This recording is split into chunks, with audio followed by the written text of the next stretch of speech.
फ़लस्तीन को आज़ाद रियासत तस्लीम करने का वक्त आ चुका है। आज का गजा इंसानी हकूक़ के क़वानीन का कब्रिस्तान है। जंगी जराइम पर करार वाकई सज़ा यकीनी बनाई जाए। फ़लस्तीन में इंसानियत के खिलाफ जराइम से आलमी अमन को खतरा लाहक हो चुका। गजा में मुस्तकिल जंगबंदी और खुराक की फराहमी यकीनी बनाई जाए।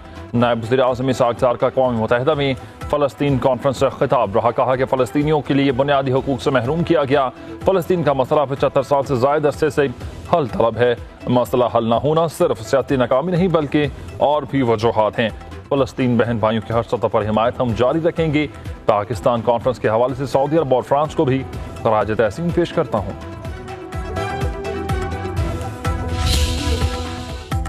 गजा में गजाई किल्लत के शिकार बच्चों के मनाजिर नाकाबिले बर्दाश्त हैं। लोग खुराक के लिए चीखों पुकार कर रहे हैं। सदर डोनाल्ड ट्रंप की बरतानवी वज़ीर-ए-आज़म सर कीयर स्टारमर के साथ स्टॉकहोल्म में मुलाकात हुई है।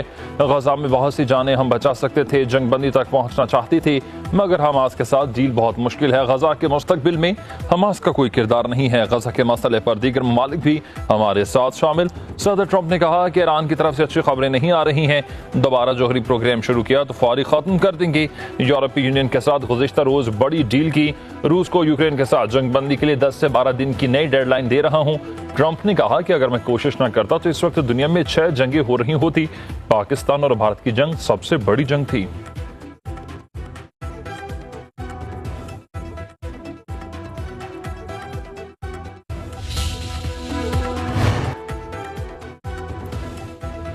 फ़लस्तीन के 2 रियासती हल के लिए सफारती कोशिशें तेज। न्यूयॉर्क में आलमी कॉन्फ्रेंस से कबल इसहाक़ डार का अमरीकी वज़ीर ख़ारजा मार्को रूबियो से टेलीफोनिक रबता।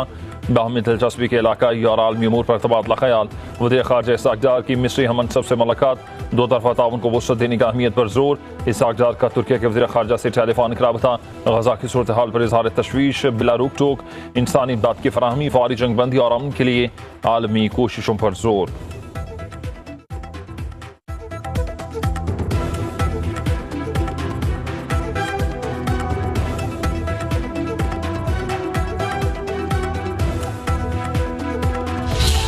ऑपरेशन सिंदूर की नाकामी से भारत बौखलाहट का शिकार है। ऑपरेशन महादेव के नाम पर दोबारा फेक इनकाउंटर शुरू कर दिए। सिक्योरिटी ज़राए के मुताबिक गैर कानूनी और जबरन हिरासत में रखे मासूम पाकिस्तानियों को फेक इनकाउंटर्स में इस्तेमाल करने का मज़मूम मनसूबा बेनकाब। जेल में कैद अफराद को मारने के बाद सरहद पार से आने वाले दहशतगर्द करार दिया जाएगा। ज़ेर हिरासत अफराद से पाकिस्तान मुखालिफ बयान भी दिलवाए जाएंगे। 24 अप्रैल को आज़ाद कश्मीर से गलती से LOC पार करने वाले फारूक और मोहम्मदीन को इनकाउंटर में शहीद कर दिया गया। 723 पाकिस्तानी भारतीय जेलों में गैर कानूनी तौर पर कैद हैं। 56 पाकिस्तानियों को भारतीय खुफिया एजेंसी ने जबरन अपनी हिरासत में ले रखा है।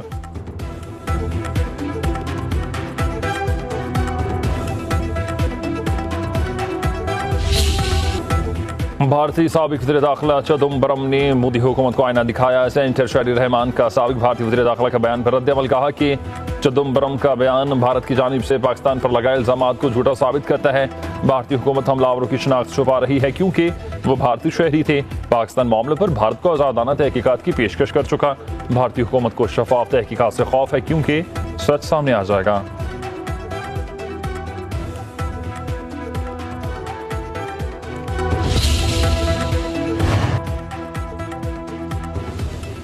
दहशतगर्द पहलगाम किस तरह पहुंचे, कितने जहाज तबाह हुए, जंगबंदी क्यों करना पड़ी, अब तो सच बता ही दें। लोकसभा में ऑपोजिशन के सवालों पर भारतीय वज़ीर दिफा लाजवाब। ऑपोजिशन को ही आड़े हाथों ले लिया। कहा कि ऑपोजिशन ने ये तो कभी नहीं पूछा कि दुश्मन के कितने जहाज गिराए। राजनाथ सिंह ढटाई से झूठ बोलते रहे। कहा कि कोई भारतीय फौजी हलाक नहीं हुआ, ना ही किसी अहम तनसीबात को नुकसान पहुंचा। भारतीय पार्लियामेंट में सवालों का जवाब मिलने पर ऑपोजिशन के हंगामा आई। शदीद नारेबाज स्पीकर ने लोकसभा का इजलास मुलतवी कर दिया।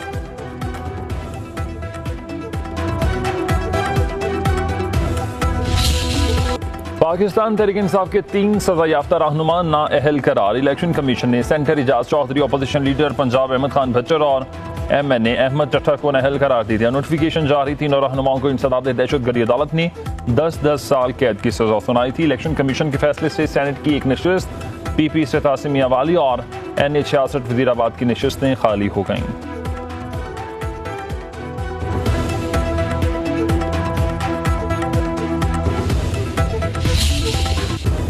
पंजाब असम्बली फिर से अखाड़ा बन गई। अपोजिशन और हुकूमती अरकान में हाथापाई। अपोजिशन रुकन खालिद निसार डोगर ने हुकूमती रुकन हसन रियाज को थप्पड़ रसीद कर दिया।